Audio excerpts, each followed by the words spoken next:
In the summer of 2003, every farmer in Pratt County, Kansas, did the same thing when the rains stopped coming. They called the drainage contractor, they scheduled the tile installation, they borrowed against next year's crop to pay for it, and they did it without a second thought, because that is what you did in Pratt County when the ground got wet in spring and dry in summer. Tile drainage was not a decision. It was gravity. It was weather. It was the same as planting winter wheat in October and cutting it in June and hauling it to the elevator on Highway 61 and taking whatever price Cargill was offering that week. Nobody chose tile drainage the way nobody chooses to breathe. You did it because your father did it, and his father did it, and the county extension agent recommended it, and the drainage contractor had a 6-week backlog every March because every farmer in Pratt County was calling him at the same time, all of them doing the same thing, none of them asking why. Let me tell you about what Pratt County looked like in 2003, because you need to understand the world before you can understand what one 22-year-old woman did to it. The county ran flat from the Oklahoma border north through 60 miles of hard red soil and short grass prairie, interrupted by the occasional tree line or dry creek bed that only ran in wet years. The farms were big. 600 acres, 800 acres, some of them over 1,000, and they were almost uniformly planted in winter wheat, with a rotation of grain sorghum on the driest ground. The elevator in Pratt was the center of commerce, the way the church was the center of community, and the co-op on Maple Street was the center of everything else. On Friday mornings, the co-op coffee table held court with 6 or 8 farmers who had been sitting in those same chairs for 20 years, and what was said at that table was, for practical purposes, the agricultural policy of Pratt County. The Heller farm sat 7 miles south of town on a county road that turned to gravel after the first mile. Robert Heller had farmed it for 31 years, taking it over from his own father in 1972, with 480 acres of wheat ground and a debt load that took him 15 years to clear. He was methodical and consistent, and not given to risk. He planted the same varieties his neighbors planted, used the same inputs, hired the same custom harvester every June, and delivered his wheat to the same elevator his father had used. His yields were average for the county, 38 to 44 bushels per acre in good years, 22 to 28 in dry years, and he considered that acceptable. He had survived the farm crisis of the 1980s by being careful, and being careful had become the organizing principle of his life. He did not gamble. He did not innovate. He did not read the agricultural journals his daughter kept leaving on the kitchen table. His daughter was Claire Heller, and she had just come home from 4 years at Kansas State University with a degree in agronomy and a head full of ideas that Pratt County was not going to enjoy hearing. Let me tell you about Claire Heller, because she is the reason this story exists, and she is different from every character this channel has told you about. She was 22 years old in the summer of 2003, 5'4", and she came back to the farm wearing a Kansas State jacket and carrying a canvas bag full of notebooks and printed research papers with highlighted passages and margin notes in 3 colors of ink. She had grown up on this farm, walked these fields with her father since she was old enough to walk, and understood the soil the way you understand something you have touched every day for your entire life. But she had also spent 4 years sitting in the classrooms of a man named Dr.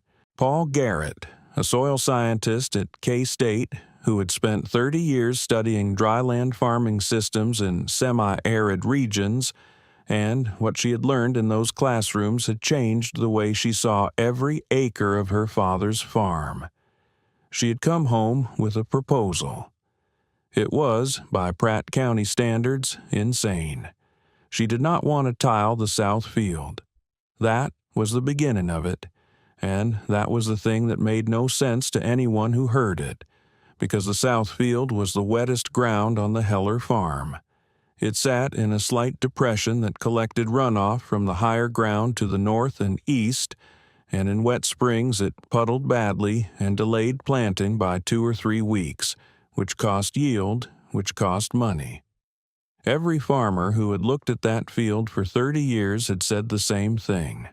Tile it. Get the water out. Drain it fast and plant it on time and stop losing weeks at the front end of the season. Robert Heller had been meaning to tile that field for 5 years and simply hadn't gotten around to spending the money. Claire did not want to tile it. She wanted to do something else entirely. She wanted to convert it to dryland sunflowers and establish a native grass waterway through the center of it. And she wanted to let the natural depression function as a shallow recharge zone for the aquifer below. She had the science to back it up. Let me tell you about the science, because it is the reason she was right, and the reason nobody believed her, and those two things are connected. Dr. Garrett's research, which Claire had spent 2 semesters studying in detail, focused on what he called the hidden cost of aggressive drainage in semi-arid farming systems. The argument was not complicated, but it was counterintuitive, which is why it had trouble getting traction in counties like Pratt. When you tile a field aggressively, when you install subsurface drainage pipe at 4-foot depths on 30-foot centers, which was the standard installation in south-central Kansas, you move water off the field faster than the soil can absorb it. In a wet year, this is exactly what you want. You get the field dry, you get it planted, you get your wheat in the ground on schedule. But in a dry year, and in the years following a dry year, you have also removed the water that would have recharged the shallow aquifer beneath your farm. You have traded long-term water storage for short-term field access. In a county that averaged 19 inches of rainfall per year and was drawing on an aquifer that was already declining at 2 to 3 feet annually, this was not a neutral trade. It was a slow-motion crisis that nobody was measuring because everybody was too busy being grateful for dry fields in April. Claire's research notes cited 3 field studies from the Texas Panhandle and 2 from western Nebraska, where farmers had preserved natural depression areas as passive recharge zones and measured statistically significant differences in shallow water table depth over 5- and 10-year periods. The numbers were specific. Farms with preserved recharge zones maintained water tables that were, on average, 4 to 7 feet higher than neighboring farms with equivalent drainage infrastructure after a 2-year drought sequence. At the depths, the Ogallala Aquifer was sitting in Pratt County, 80 to 120 feet in most places, but as shallow as 40 feet under the Heller Farm south section. 4 to 7 feet of difference was not a rounding error. It was the difference between a working irrigation well and a dry hole. The sunflower piece was the other half of the argument. Sunflowers had a taproot system that could reach 6 to 8 feet into the soil profile, compared to winter wheat's root system of 18 to 24 inches. In a drought year, sunflowers could access moisture that wheat could not reach. They also produced $180 to $220 per acre at 2003 prices versus $90 to $120 per acre for wheat at typical Pratt County yields, and they required significantly less nitrogen input.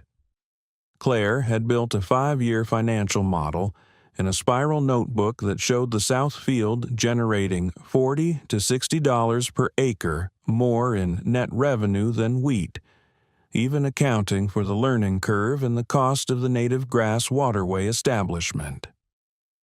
She brought this to the kitchen table on a Sunday evening in late June, 3 days after she had come home from Manhattan. She spread the notebooks out next to the salt shaker and the butter dish and walked her father through it while her mother, Diane, stood at the sink washing dishes and listening without appearing to listen. Robert Heller heard her out. He did not interrupt. He looked at the notebooks and the highlighted papers and the 5-year financial model. He was quiet for a long moment, and then he said, "Claire, I've been farming this ground for 31 years. That south field needs tile." He said it the way you state a fact about the weather, not unkindly, just finally. The kitchen went quiet. Diane stopped washing. She set a glass down on the drying rack without a sound and turned slightly toward the table. She did not say anything yet. Claire said, "I know that's what it looks like, but the tile is what's going to hurt us when the dry years come back. And they're going to come back, Dad. They always come back." Robert looked at the notebooks again. He picked up one of the research papers and looked at it without reading it, the way a man looks at something when he is deciding whether to take it seriously. He set it down. "I need to think about it," he said. Diane, still facing the sink, said quietly, "She's right, you know, about the dry years." She did not elaborate. She went back to washing dishes. Robert looked at his wife's back for a moment, and then looked at his daughter, and then looked at his coffee cup. He did not say yes, but he did not schedule the tile contractor. Let me tell you about the conversation that happened 3 weeks later, because it is the reason this story has the shape it has. Claire had made the mistake, or perhaps it was not a mistake, perhaps it was inevitable, of mentioning her idea to Don Fassbender at the co-op on a Tuesday morning when she had gone in to pick up a bag of seed treatment. Don Fassbender was 63 years old and had been selling seed, fertilizer, and crop insurance to Pratt County farmers for 35 years. He was not a bad man. He was a man who had watched a lot of young people come back from college with ideas and then watched those ideas fail. And he had drawn the conclusion from this that ideas from young people with college degrees were not to be trusted, which is the kind of conclusion that feels like wisdom when it is actually just pattern recognition applied too broadly. Claire had not meant to get into it with him. She had mentioned the sunflowers offhandedly, the way you mention something you're thinking about, and Don had looked at her over the top of his reading glasses and said, "Sunflowers in a wheat field." He said it the way you repeat something back to a child who has said something that doesn't make sense. "In the South Depression," Claire said, "with a native grass waterway, and no tile." The silence lasted about 2 seconds. Then Don Fassbender started laughing. It was not a mean laugh. That is what made it worse. It was the laugh of a man who genuinely found something funny. The laugh of a man who is so certain of his position that the alternative strikes him as comedy rather than threat.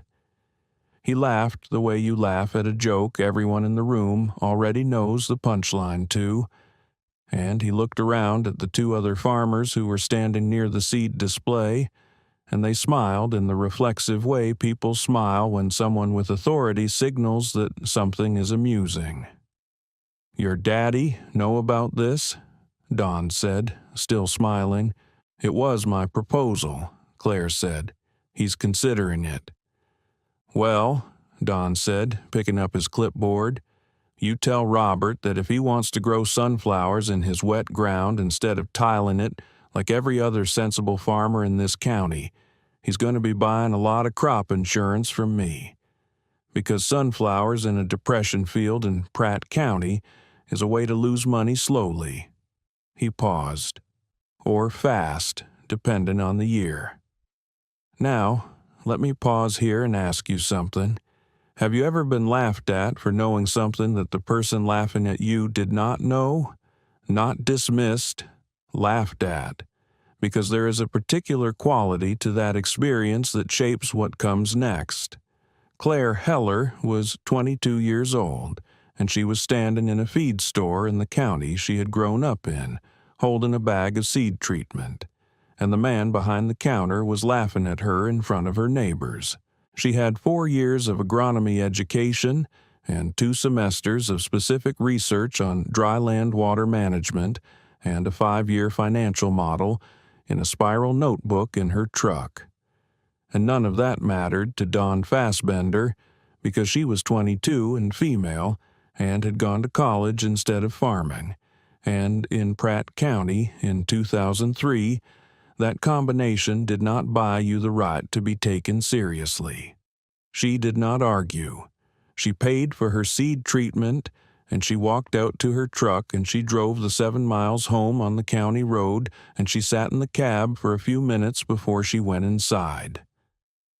That evening, Robert Heller told his daughter she could plant sunflowers on the south field, all 90 acres of it. No tile. The native grass waterway down the center. He said it without preamble, sitting at the kitchen table with his coffee, as if he'd been thinking about it all day and had arrived at a place. "You'll manage it yourself," he said. "I'm not going to tell you how to do it, but if it doesn't work, we tile it next spring." He looked at her. "Fair?" She said it was fair. Let me tell you about the fall of 2003, because it was the first chapter of the proof. Claire ordered open-pollinated sunflower seed from a supplier in Nebraska, a variety called Hopi Black Dye that Dr. Garrett had flagged in his research as having exceptional drought tolerance and deep root development. And she established 12 pounds of native grass seed mix along the natural drainage channel through the center of the field, a blend of big blue stem, side oats grama, and buffalo grass that she had sourced from a restoration nursery in Hutchinson. She planted the sunflowers in late May, 3 weeks after her neighbors had their wheat in the bin, and she watched them emerge in rows that were slightly irregular because she had adjusted the row spacing to follow the micro-topography of the field, rather than running perfectly parallel to the fence line, which was the kind of thing that looked wrong to every farmer who drove past on the county road and made them slow down and stare. The sunflowers grew. They grew in the way that plants grow when they are suited to the ground they are in. Not dramatically, not all at once, but steadily and with a quality of rightness that Claire recognized from Dr. Garrett's field photos. By mid-July, the plants were 6 feet tall, and the native grass stripped down the center was establishing itself in a green ribbon that held the soil along the drainage channel. The field looked nothing like a wheat field. It looked like something from a different county, a different state, a different agricultural tradition entirely. Farmers who had known Robert Heller for 30 years slowed their pickups on the county road and looked at it without stopping, the way you look at something you are not sure how to categorize. Claire harvested 1,840 pounds per acre from the south field that fall, which, at the 2003 price of $0.115 per pound, worked out to $211.60 per acre gross. Her input costs, seed, fuel, drying, ran $68 per acre, leaving her $143.60 per acre net. The wheat ground on the rest of the farm averaged $104 per acre net that year, which was a decent wheat year. The south field, on the worst ground on the farm, had out-earned the best wheat ground by $39.60 per acre. Robert Heller looked at the numbers at the kitchen table in November and did not say much, but he did not mention the tile contractor. Let me tell you about what happened at the co-op that winter, because it is part of the story even though it is small. Don Fassbender heard the sunflower yield numbers through the agricultural grapevine that connects every farm in a small county, and he did not say anything publicly. He did not acknowledge that the numbers existed. He continued to sell seed and fertilizer and crop insurance, and when the subject of the Heller Farm's South Field came up at the Friday morning coffee table, he said that one good year didn't prove anything, that sunflowers were a niche market, that Claire Heller was going to learn a hard lesson when the market moved against her. He said it with the authority of 35 years behind the counter, and the men at the table nodded, because Don Fassbender had been right about most things for most of their farming lives, and one good year from a 22-year-old agronomist was not enough to unseat that. The 2004 season was average. Claire planted 90 acres of sunflowers again, added a cover crop of winter rye on the surrounding wheat ground to begin building organic matter, and continued to let the South Depression function as a recharge zone. Her yield that year was 1,710 pounds per acre, slightly lower than 2003 due to a dry August, but her input costs had dropped to $61 per acre as she refined her management, and her net came in at $135.50 per acre versus the farm's wheat average of $98 per acre. The gap was narrowing slightly, but still clear. She had now out-earned the wheat ground 2 years running on the field everyone said should be tiled. She had also been monitoring the water table. She had installed a simple observation well in the south field in the spring of 2003, a 4-inch PVC pipe driven to 50 feet with a perforated bottom section, and she had been measuring the water level monthly with a weighted tape measure. In the spring of 2003, the water table under the south field sat at 43 feet. In the spring of 2004, after one full season of allowing the depression to function as a recharge zone, it sat at 41.5 feet, 1.5 feet of recovery in one season. She wrote it in her notebook in blue ink and circled it. Let me tell you about the summer of 2005, because that is when the proof stopped being a matter of opinion. The drought that hit south-central Kansas in the summer of 2005 was not the worst drought in county memory. That distinction belonged to 1956, but it was the worst in 40 years, and it arrived with the particular cruelty of droughts that begin in winter and simply never end. The 2004 to 2005 wheat crop had gone in dry and come up thin and struggled through a cold January and a dry February and a March with no meaningful precipitation, and by April it was clear that the county was in serious trouble. The wheat that did survive to harvest in June yielded 14 to 18 bushels per acre county-wide, which was roughly half a normal crop.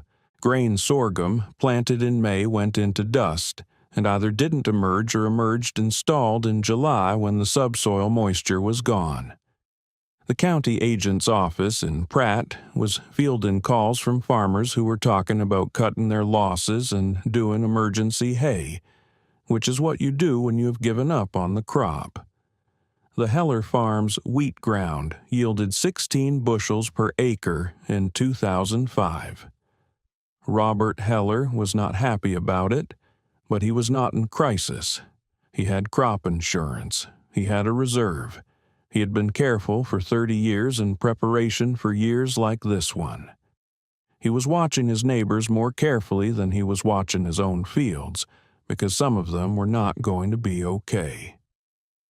Claire's sunflowers went into the south field in late May of 2005, into soil that was dry on top, but had something underneath it that the surrounding wheat ground did not. The observation well in the south field read 40.2 feet in May of 2005. The water table had continued to rise, now 2.8 feet higher than when she had started. The surrounding farms, which had been aggressively tiled for years and had no recharge zones, were drawing on aquifer water that was declining. Claire's irrigation well, a small supplemental well that the farm used only in extreme years, pulled water from 44 feet. She ran it twice in July for a total of 6 hours, applying 3/4 of an inch of water to the sunflower field at the most critical stage of head development. That was the difference. She harvested 1,620 pounds per acre from the south field in September of 2005. In a drought year that had devastated every conventional crop in the county, in the year that the co-op was processing more crop insurance claims than in any year since 1988, Claire Heller's sunflower field on the worst ground on the farm yielded 1,620 pounds per acre and netted $127 per acre. The wheat ground on the Heller farm netted $31 per acre after insurance.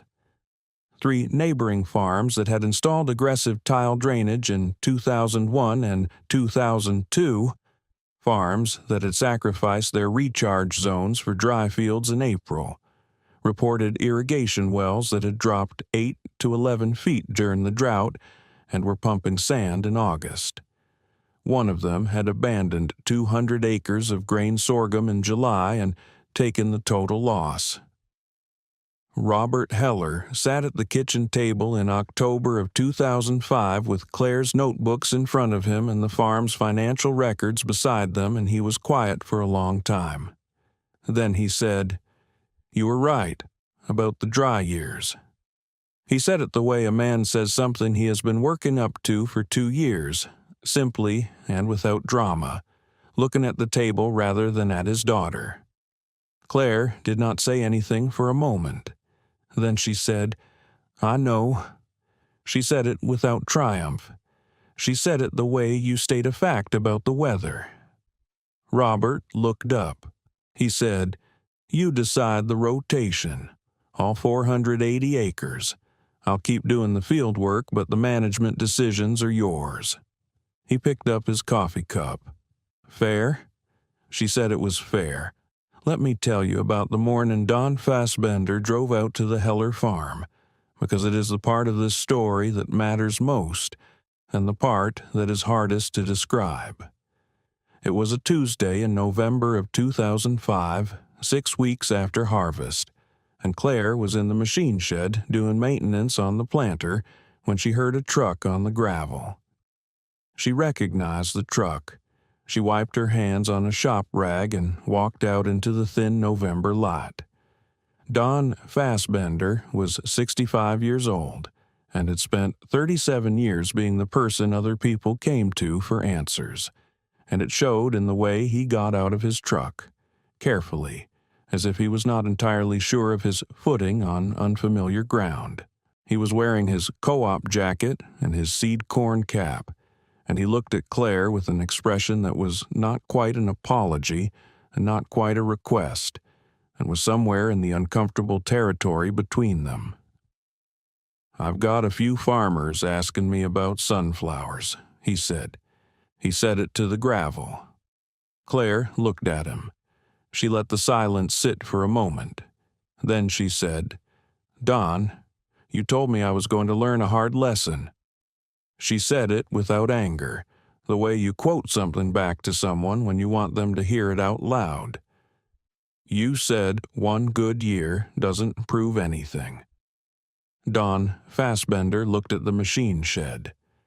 He looked at the gravel. He said, "I know what I said." "The lesson isn't that sunflowers are better than wheat," Claire said.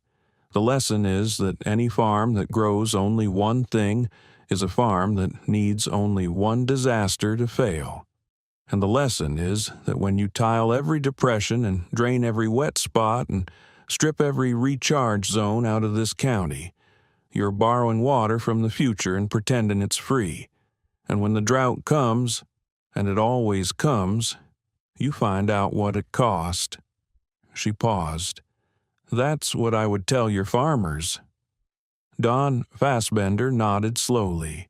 He looked at the south field, which was bare and brown and resting under November sky, the native grass stripped down the center still faintly green at the roots. He said, "You got anything written up I could share with them?" She went inside and got him a copy of the research papers and a summary she had written herself, 2 pages, clear and specific, with the yield numbers and the water table data and the input cost comparisons. She handed it to him at his truck. He took it without meeting her eyes. He drove back down the county road toward town. Let me tell you about the years that followed, because the story does not end in 2005. By 2008, 11 farms in Pratt County had established sunflower rotations.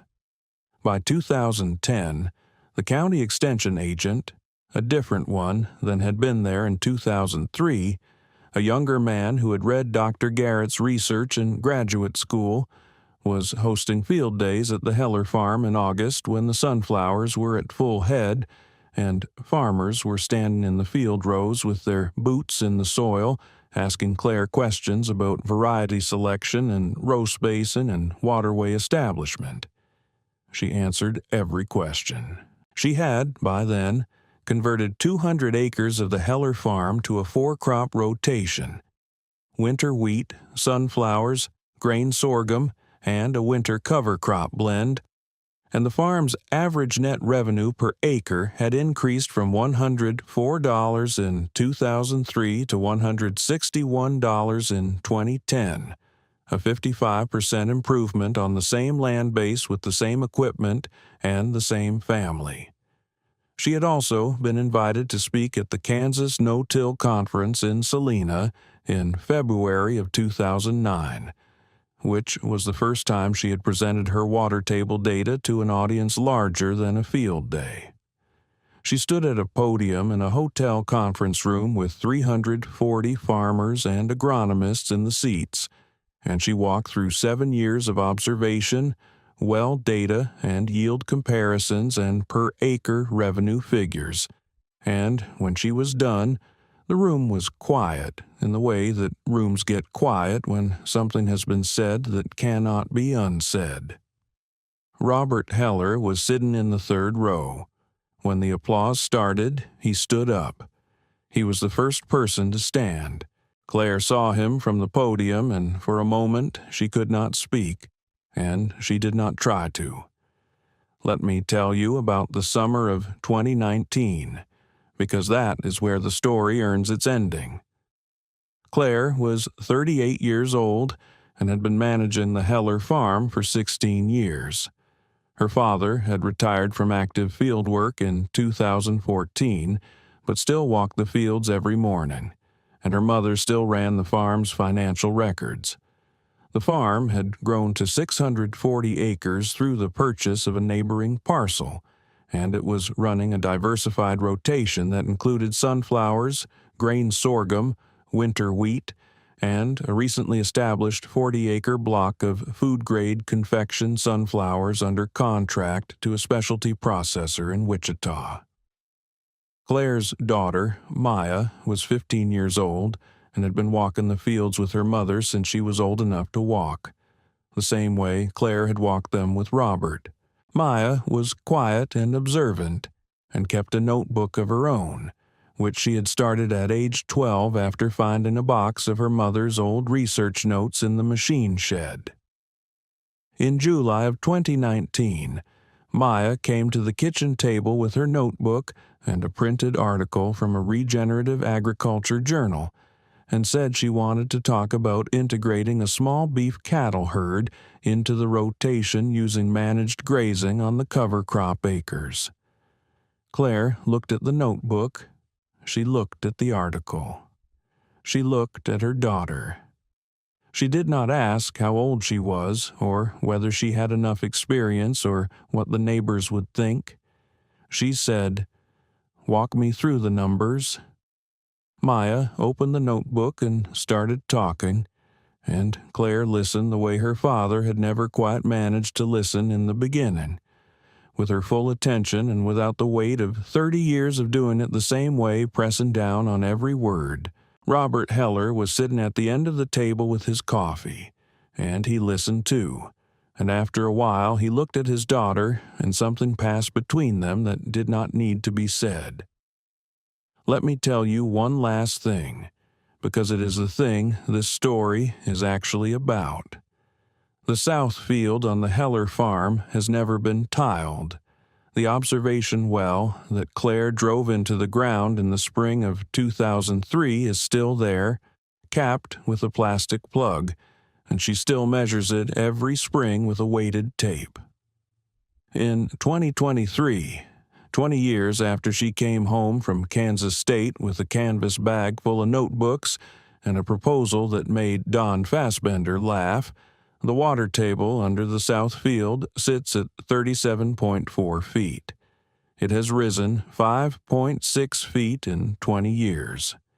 The neighboring farms that tiled aggressively in the early 2000s are reporting water tables that have dropped an average of 14 feet over the same period.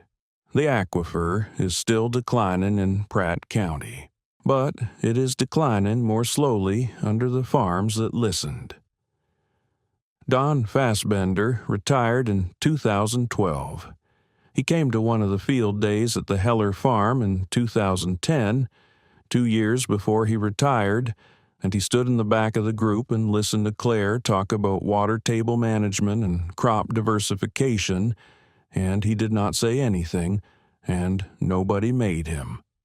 That was enough. Claire Heller still farms the same 640 acres. She still carries a notebook.